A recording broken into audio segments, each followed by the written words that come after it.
আজ ঝটপট বাসায় বানিয়ে ফেললাম কাবাব, লোভনীয় কাবাব।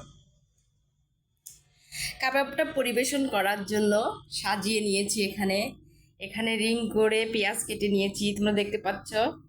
আর এখানে লেবু নিয়েছি, দেখো লেবু নিয়েছি। আর এই তো রিং করে পেঁয়াজ কেটে নিয়েছি। আগেকার নানি দাদিরা বলতো, আগে রূপসুন্দরী, তারপর গুণবিচারী। যে জিনিস দেখতে সুন্দর হয় সেটা খেতেও সুন্দর, আর যেটা দেখতে সুন্দর হয় না সেটা খেতেও সুন্দর হয় না। এই জন্য কোনো কিছু যে কোনো জিনিস আমরা পরিবেশন করার আগে একটু সাজিয়ে গুজিয়ে নেব, যাতে আমাদের রুচি আসে। তো আমি কাবাবটা বানিয়েছি, কোরবানির মাংস দিয়ে কাবাব বানিয়েছি। ঝটপট বাসায় বানিয়ে ফেললাম কাবাব। তো মনে হয় মজাও হবে। আমি এখনও খাইনি, আমি খেয়ে দেখবো কেমন হয়েছে।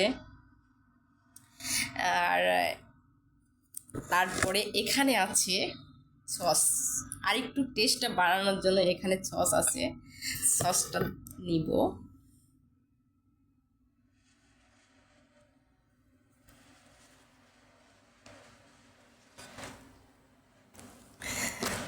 সসটা পড়ছে না কেন বুঝতেছি না। ও দেখো, সসটা নতুন, আমি স্টিকেরটা তুলি নাই। দাঁড়াও, এটা কিনছি, ঈদ উপলক্ষেই নিয়ে আসছি।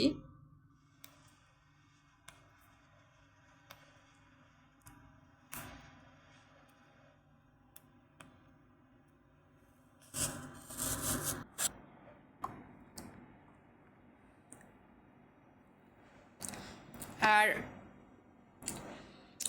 কুরবানি ঈদ মানেই তো ব্যস্ততার মধ্যে দিয়ে ঈদটা ভালোভাবেই পার করলাম।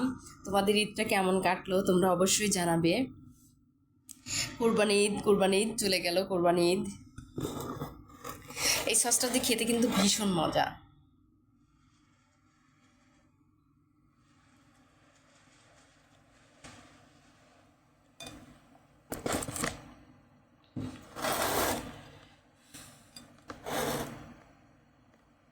তোমরা বাসায় এভাবে কাবাব বানিয়ে খেতে পারো, খুব সহজেই বানিয়ে ফেলা যায়। কাবাব মশলা নিয়ে আসবা বাজার থেকে। আর আমার তো কোরবানির মাংস হাতেই ছিল, মাংস বানিয়ে ফেললাম।